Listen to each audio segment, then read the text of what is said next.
बच्चों, आज के इस वीडियो में आपका बहुत बहुत स्वागत है।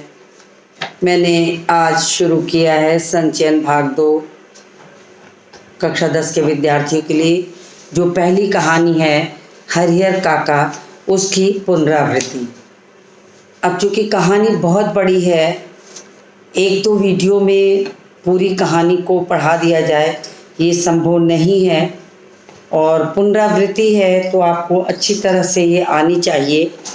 तो मैं आपको बता दूं कि पाठ की इस कहानी में, ये पहला पाठ है, इस कहानी में हरिहर काका पाठ का नाम रखा गया है, और वास्तव में पूरी कहानी ही हरिहर काका के इर्द गिर्द घूम रही है। समाज के रीति रिवाज और परंपराओं के बीच फंसे हुए हरिहर काका का जीवन कितना दूभर हो गया है, आज के वातावरण में ये सारी चीज़ें दिखाई गई हैं कि आज मनुष्य रुपए पैसे के आगे परिवार, अपना घर, अपने बच्चों, किस तरह से सबको भुला के सिर्फ जमीन जायदाद और पैसे से रिश्ते को आंकने लगा है। तो यहाँ पर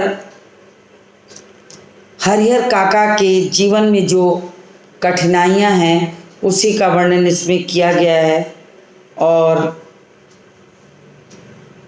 लेखक जो रहता है वो हरिहर काका के यहाँ हमेशा से जाता आता रहता था, और एक बार वो वहाँ से लौटा है। उसके बाद उसने हरिहर काका के बारे में जो जो देखा, जो जो सुना, उन चीज़ों को अनुभव किया, वही उसने इस कहानी में जोड़ने की कोशिश की है। तो मैं पहला वाला पैराग्राफ पढ़ के उसकी भूमिका समझा दूं आपको कि हरिहर काका के यहाँ से मैं अभी अभी लौटा हूँ, यानी लेखक कल भी उनके यहाँ गया था, लेकिन न तो वह कल ही कुछ कह सके और ना आज ही।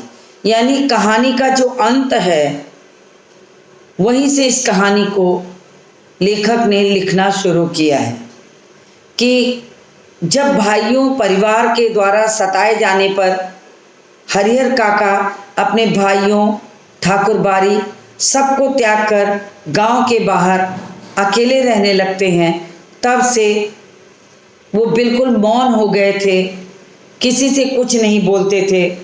वहीं से कहानी का प्रारंभ लेखक ने किया है।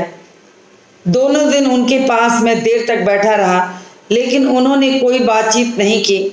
जबकि उनकी तबीयत के बारे में पूछा तब उन्होंने सिर उठाकर एक बार मुझे देखा, फिर सिर झुकाया तो दोबारा मेरी ओर नहीं देखा। हालांकि उनकी एक ही नज़र बहुत कुछ कह गई। जिन यंत्रणाओं के बीच वह घिरे थे और जिन मनस्थिति में जी रहे थे, उसमें आंखें ही बहुत कुछ कह देती हैं, मुंह खोलने की ज़रूरत नहीं पड़ती। अब लेखक ने इस कहानी का जो अंतिम दृश्य है वहीं से अपनी बात शुरू करते हुए कहा कि जब लेखक हरिहर काका से मिलने जाता है, बहुत कुछ पूछने के बाद भी वो कोई उत्तर नहीं पाता। बार बार पूछने पर आंखें उठाकर काका ने जब लेखक की ओर देखा तो उन्हें लगा कि काका की आंखों से उनकी भावनाएं स्पष्ट रूप से दिखाई पड़ रही हैं। वो क्या कहना चाहते हैं, वो क्या अनुभव करते हैं, ये सारी बातें जैसे दिखाई पड़ रही थी। और लेखक हरिहर काका की जिंदगी से बहुत गहरे से जुड़ा था। अपने गांव में जिन चंद लोगों को मैं सम्मान देता हूँ, उनमें हरिहर काका भी एक है। कहने का तात्पर्य है कि हरिहर काका को छोटेपन से ही वो बहुत मानता था, क्योंकि काका से लेखक को बहुत प्यार मिला था। काका निसंतान थे, और जब भी लेखक उनके पास बैठता तो उसे इतनी आत्मीयता मिलती, इतना प्रेम मिलता कि उसका जुड़ाव जो था काका के जीवन से बहुत गहरा होता चला गया। हरिहर काका के प्रति मेरी आसक्ति के अनेक व्यवहारिक और वैचारिक कारण थे। आसक्ति, लगाव, प्रेम। तो लेखक ने कहा कि और भी बहुत से कारण थे हरिहर काका को चाहने के।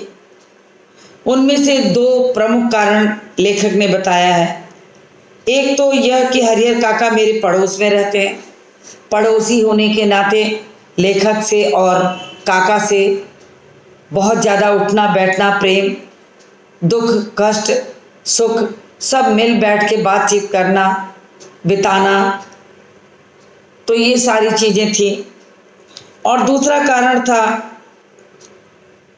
कि मेरी माँ बताती हैं कि हरिहर काका बचपन में उन्हें बहुत प्यार करते थे। काका बचपन से ही लेखक को बहुत प्यार करते थे। ये बात लेखक की माँ ने उन्हें बताया था। कंधे पे बैठाकर घुमाते थे। पिता, जैसे एक पिता अपने बच्चे को जितना प्यार करता है, उससे कहीं ज़्यादा प्यार लेखक को काका से मिला था। और जब मैं बड़ा हुआ तो मुझे लगा कि मेरा सबसे अच्छा दोस्त बनकर हरिहर काका ही मेरे सामने मुझे दिखते हैं। यानी हरिहर काका से ही दोस्ती का पहला अवसर लेखक को प्राप्त हुआ। हरिहर काका ने भी मुझसे दोस्ती के लिए ही इतनी उम्र तक प्रतीक्षा की थी। यानी उम्र का अंतर होने के बावजूद भी हरिहर काका और लेखक में अच्छी मित्रता भी हो गई थी।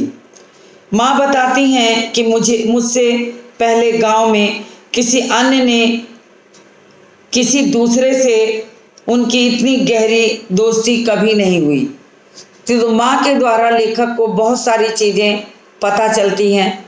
बहुत सारी चीज़ें माँ लेखक को बताती हैं कि बचपन से उन्हें घुमाते थे, फिराते थे। बड़े होने पर वो दोस्त की तरह हो गए और जब छोटे थे तो कंधे पे बैठाकर पिता के समान घुमाते थे। इसलिए काका उनसे कोई बात नहीं छिपाते थे, खूब खुलकर बातें करते थे। लेकिन फिलहाल मुझसे भी कुछ कहना बंद कर दिया। समय के आघात ने जब उन्हें बहुत सारी चोटें दी तो उन चोटों का परिणाम ये हुआ कि अपने सबसे नज़दीक रहने वाले लेखक को से भी काका सब कुछ कहना बंद कर देते हैं। उनकी इस स्थिति ने मुझे बहुत चिंतित कर दिया। जैसे कोई नाव बीच मझधार में फंसी हो और उस पर सवार लोग चिल्ला चिल्ला कर भी अपनी रक्षा न कर सकते हों। लेखक ने बताया, आखिरी वक्त तक काका लेखक से भी बातें करना बंद कर देते हैं, कोई बात नहीं करते। उनकी चिल्लाहट, उनकी छटपटाहट अब उनके भीतर रहती थी और मौन जल समाधि लेने के जैसे कोई दूसरा विकल्प न हो, मौन हो जाना ही उनके लिए एक विकल्प बचा था। लेकिन मन में इसे मानने को कतई तैयार नहीं था।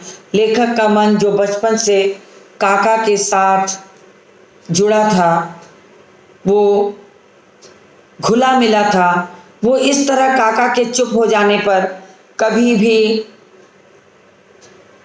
इस बात को स्वीकार करने को तैयार नहीं था कि काका जो बचपन से उन्हें इतना मानते थे, अचानक बिना कुछ कहे चुप रहकर कैसे उनके पास उनका समय व्यतीत होगा।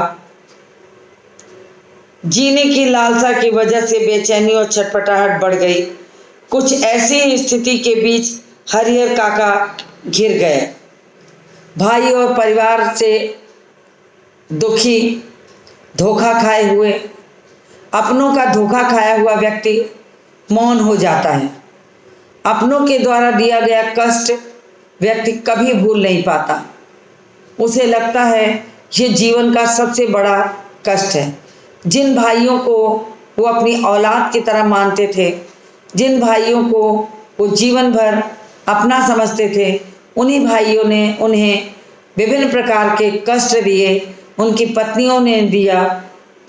न चाहते हुए भी अंततः काका को यही निर्णय लेना पड़ा कि चाहे कुछ भी हो जाए, मैं अपनी ज़मीन जायदाद किसी को भी नहीं लिखूंगा।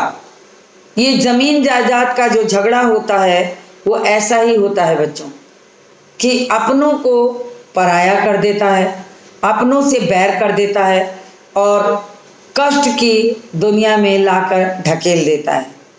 लोग खून खराबे कर देते हैं, जान से मार देते हैं, अपनेपन का भाव भूल जाते हैं। तो ये सारी बातें यहाँ हरिहर काका की कहानी में भी इसी तरह दिखाई गई है। लेखक कहता है कि हरिहर काका के बारे में मैं सोचता हूँ तो मुझे लगता है कि वह यह समझ नहीं पा रहे हैं कि कहें तो क्या कहें। अब कोई ऐसी बात नहीं जिसे कहकर वह हल्का हो सके, कोई ऐसी उक्ति नहीं जिसे कहकर वो मुक्ति पा सके। अब काका की चुप्पी देखकर लेखक को ये लगने लगा कि काका ने अपनों से जो कष्ट पाया है, उस कष्ट को वो बयान करना चाहते हुए भी नहीं करना चाहते। वो जानते थे कि ये कष्ट उनके जीवन का ऐसा है जिसे वो किसी से कह नहीं पाएंगे। अपनों के द्वारा दिया गया दर्द किसी को बताया नहीं जा सकता। तो उन्होंने यही कहा कि वो चाहते थे कि कह के मन हल्का कर लें, लेकिन धीरे धीरे वो भाइयों के द्वारा दिए हुए कष्ट से इस तरह एक मकड़जाल में फंसते चले गए कि जीवन भर कुछ नहीं कर पाए, अपनों से दूर हो गए, अकेले रहने लगे। बहुत कुछ कहना चाहते थे मगर चुप रहने में ही उनको लगा कि अब जीवन की भलाई है। तो अब उनके पास कोई और रास्ता शेष न बचा, कोई और ऐसी उक्ति नहीं थी, उनके पास उपाय नहीं था कि जिसके सहारे वो अपने जीवन की छटपटाहट को कम कर सकें। और जब लेखक कहता है कि मैं हरिहर काका के जीवन की घटनाओं को जब मैंने जाना तो मुझे लगता है कि ऐसी स्थिति में रहने वाला हर व्यक्ति जो है वो गूंगेपन का शिकार हो जाएगा। हरिहर काका ऐसी स्थिति में कैसे आ फंसे, वह कौन सी स्थिति है, इसके लिए कौन जिम्मेदार है, सब बताने से पहले गांव का और खासकर अपने गांव की ठाकुरबाड़ी का संक्षिप्त सा परिचय मैं आपको देना चाहता हूं। कहने का मतलब लेखक ये कहता है कि इस कहानी को पढ़ने के पहले आप ये जान लीजिए कि हरिहर काका कैसे इस तरह की परिस्थिति में फंसते चले गए, उसकी असली वजह क्या थी। तो बच्चों मैं आपको बहुत संक्षिप्त में 2 पंक्ति में बता दूं कि हरिहर काका कहानी का जो मुख्य मुद्दा है वो ज़मीन और जायदाद का मुद्दा है। ज़मीन और जायदाद के लिए भाइयों में आपस में कैसे बैर हो जाता है, और अगर गांव घर में इस बात का पता चल जाए कि मेरी संपत्ति और मेरी धन दौलत को लेने वाला कोई और नहीं है, यानी कि व्यक्ति निसंतान है, तो अन्य लोग भी ये चाहते हैं किसी न किसी तरह ऐसे व्यक्ति को अपनी मुट्ठी में फंसा लें, जमीन जायदाद सारी लिखवा लें और दूध की मक्खी की तरह उन्हें निकाल कर फेंक दें। हरिहर काका के साथ भी बिल्कुल ऐसा ही हुआ कि अपने भाइयों के साथ तो उन्होंने कष्ट उठाया ही। जब उन्हें लगा कि ठाकुरबाड़ी में शायद वो चैन की नींद सो सकें, कुछ एक दिन में ही उन्होंने ये समझ लिया कि सारे लोग उन्हें सिर्फ उनके पैसे के लिए प्रेम करते हैं, न कि उन्हें खुद को। तो वो जान गए कि भाइयों और ठाकुरबाड़ी के महंतों में कोई अंतर नहीं।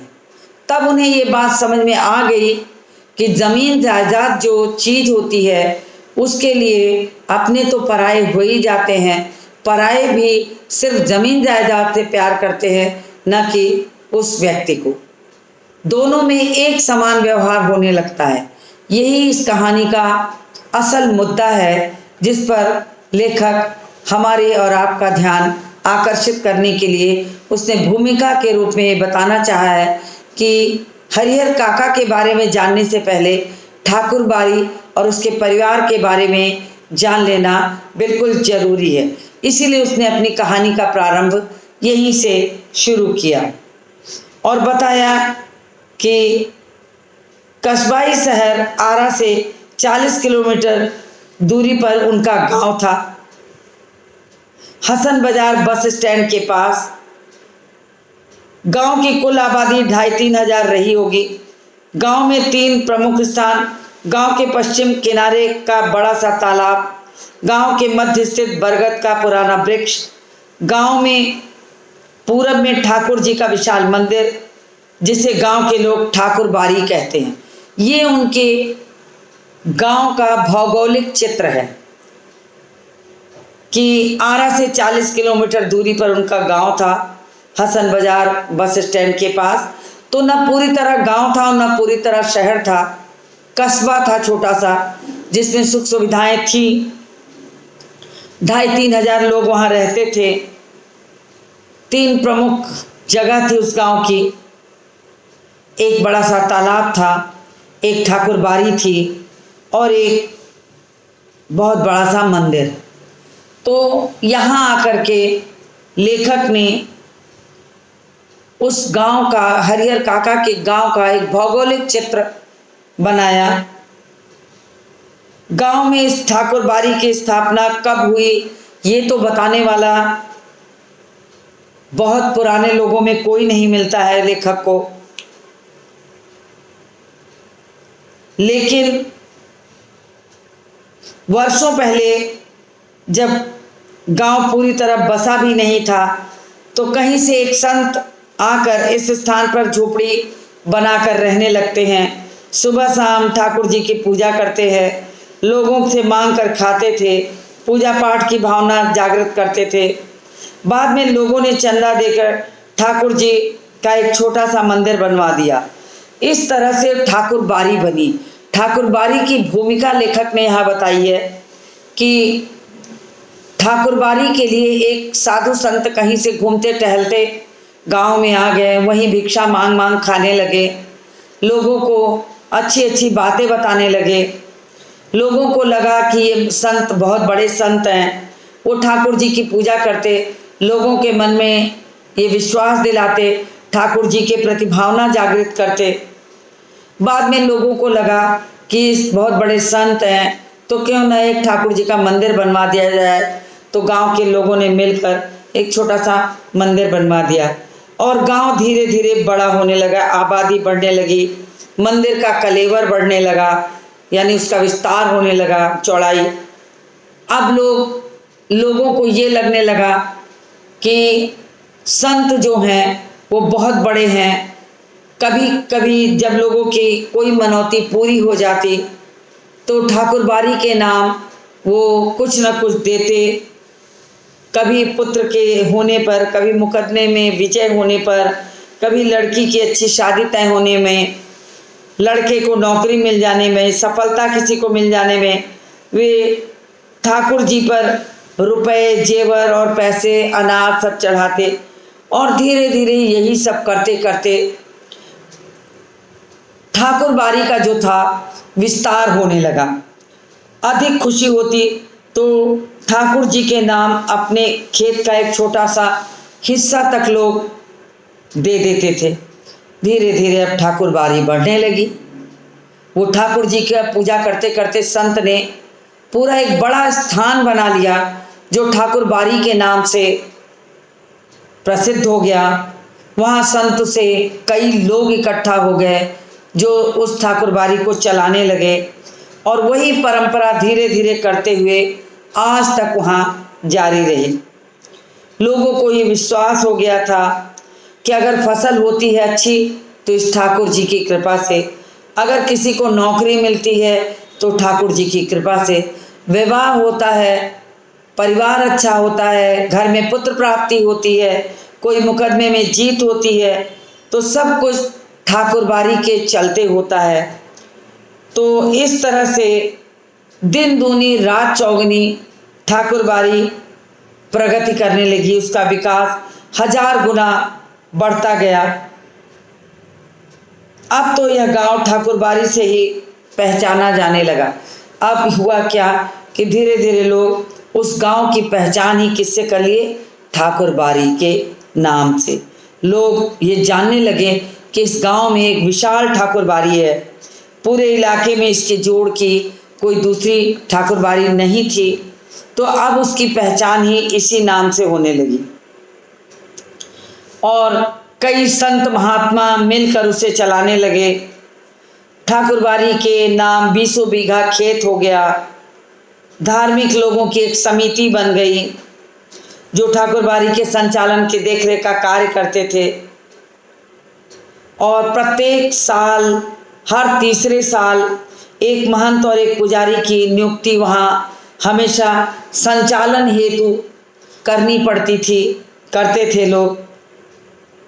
और ठाकुरबाड़ी का काम लोगों के अंदर था कि ठाकुर जी के प्रति भक्ति भावना पैदा करें, धर्म से विमुख लोगों को अपने रास्ते पर ले चलें, भजन कीर्तन की आवाज़ हमेशा गूंजती रहे। गांव में बाढ़, सूखा, बीमारी जैसी कोई चीज़ आपदा के रूप में अगर आ जाती तो ठाकुरबाड़ी के अहाते में तंबू लगता, साधु संत अखंड हरि कीर्तन करते, गांव के लोग किसी भी पर्व त्योहार पर ठाकुर जी से ही अपनी पूजा का प्रारंभ करते। होली, दिवाली, दशहरा होता तो बिना भगवान के ठाकुरबाड़ी में बिना दिया जलाए वो अपने घर में रोशनी न करते। होली आती तो गुलाल भगवान को चढ़ा के, ठाकुर जी को चढ़ा के खेलते। धीरे धीरे जन्म, शादी, ब्याह, जनेऊ सभी अवसर पर ठाकुरबाड़ी का हिस्सा पहले लग जाता। ठाकुरबाड़ी के नाम कुछ न कुछ करके ही वे अपने घर में आते। ब्राह्मण साधु व्रत कथा दिन भर घर घर घूमकर कथा वाचन करते। खेत खलिहानों में जब अनाज हो जाता तो लोगों को ये बताते कि अनाज का कुछ हिस्सा पहले भगवान को अर्पित करो अगौम बनाकर। अगौम मतलब होता है कि नया अनाज पैदा हो तो उसका कुछ हिस्सा भगवान के चरण में डाल दो, अगौम हो गया। तो उसी को गांव की भाषा में अगौम कहते थे। तो उसे निकाल कर ईश्वर को अर्पित करो, तब ये खेत खलिहान के अनाज तुम्हें फले फूलेंगे। अब ठाकुरबाड़ी के साथ अधिकांश लोगों का संबंध बहुत घनिष्ठ हो गया, मन तन दोनों स्तर से। धीरे धीरे ठाकुरबाड़ी में लोगों का आना जाना, ठाकुरबाड़ी पे ईश्वर पर विश्वास करना, घर के कार्यकलापों को पूरा होते देखकर अपने खेत, अपने त्योहार सब कुछ ठाकुरबाड़ी की खुशी के लिए करना। कृषि कार्य से अपना जब बचा हुआ समय निकलता तो वो ठाकुरबाड़ी में जाके हरि कीर्तन करते। कहने का तात्पर्य, ठाकुरबाड़ी के संत और महंत ने पूरे गांव को इस तरह घेर लिया था कि गांव वाले उस ठाकुरबाड़ी से कहीं भी विमुख नहीं हो सकते थे। उनके घर में चाहे छोटा कार्य पड़ता चाहे बड़ा कार्य पड़ता, वे अपना सारा कार्य ठाकुरबाड़ी में करके ही ठाकुरबाड़ी से शुरू करते और ये जानते कि सारा कुछ ठाकुरबाड़ी से ही हो रहा है, उन्हीं की कृपा से हो रहा है। तो वो अपना बाकी समय भी वहीं बिताते। ठाकुरबाड़ी के साधु संत प्रवचन सुन भगवान के प्रति उन्हें आकर्षित करते और जीवन की सही राह चलने के लिए बताते। उन्हें ये महसूस होता कि ठाकुर बाड़ी में प्रवेश कर ले के वो पवित्र हो जाते हैं। जब ठाकुर बाड़ी के साधु संत जीवन की मुख्य बातों को उन्हें इस तरह समझाते कि सब कुछ कार्य ठाकुर जी की कृपा से होता है, ठाकुर जी जब चाहते हैं तभी किसी पर कृपा दृष्टि होती है। तो इस तरह से वो अपने वातावरण से पूरे गांव में ऐसा हाव भाव उत्पन्न कर दिए थे कि गांव का हर सदस्य जो था अपनी कमाई, अपनी खेत खलियान का कुछ ना कुछ हिस्सा हमेशा ही ठाकुर बाड़ी के नाम देता रहता, करता रहता। बिना ठाकुर बाड़ी के उनके घर का कोई भी कार्यक्रम पूरा नहीं होता था। तो परिस्थिति बस इधर हरिहर काका ने ठाकुर बाड़ी में जाना बंद कर दिया। अब हरिहर काका भी पहले बहुत जाते थे, अक्सर वो ठाकुर बाड़ी में रहते थे। जब उनका मन काम से इधर कहीं उकता जाता, परेशान होते, तो शांति की खोज में ठाकुर बाड़ी में चले जाते।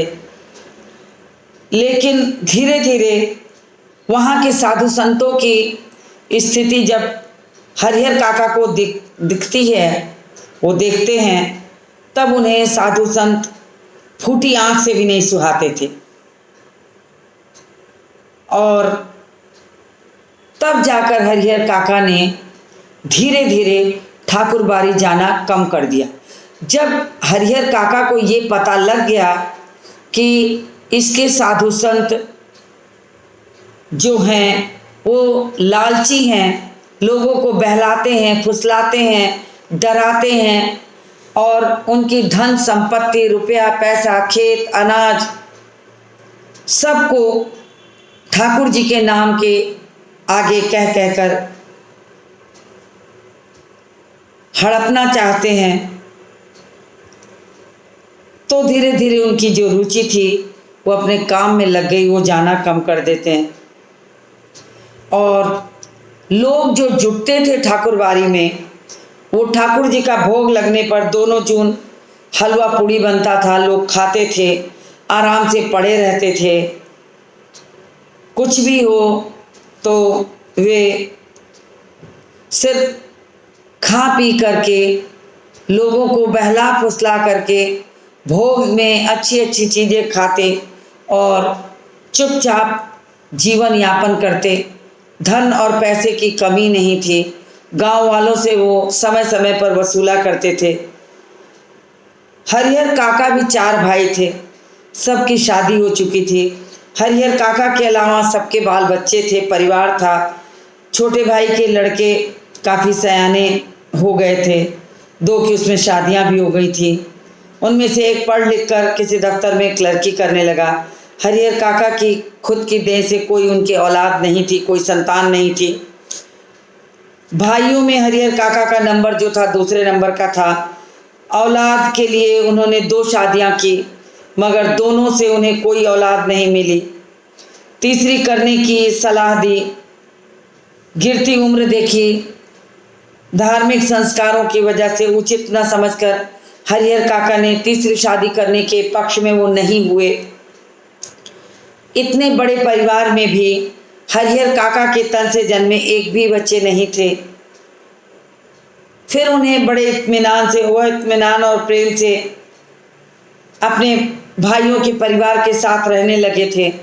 उन्हें लगता था कि उनके तन से जन्मा हुआ कोई बच्चा नहीं है, लेकिन ये भाइयों के बच्चे भी उनके बच्चों से कम नहीं हैं। तो उन्हीं के लिए वो अपना पूरा जीवन यापन करते हुए, अपने कार्य को करते हुए उन्हीं के साथ रहने लगते हैं। तो इस तरह से देखा जाए तो कहानी में यहाँ आकर के हरिहर काका की कहानी वास्तव में यहाँ आके शुरू हुई। मैंने आपको ठाकुर बाड़ी की भूमिका बताई कि ठाकुर बाड़ी कैसे निर्मित हुई, हरिहर काका की स्थिति कैसे बद से बदतर होने लगी, कैसे उनके 2-2 विवाह हुए परंतु एक भी औलाद नहीं। फिर उनके मन में आया तीसरा विवाह करें, वो भी संभव नहीं हुआ।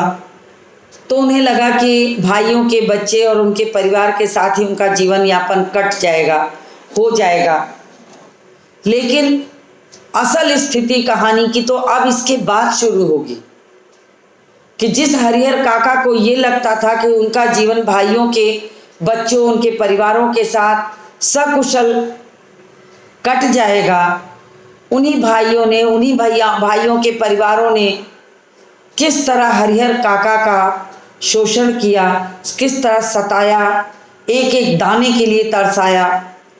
ये सारी कहानी आगे के हिस्से में, इसके अगले वीडियो में मैं आपको पढ़ाऊंगी। तो आज मैं इस वीडियो को यहीं अंत करती हूँ और इसके आगे की कहानी को लेकर मिलती हूँ आपसे अगले वीडियो में।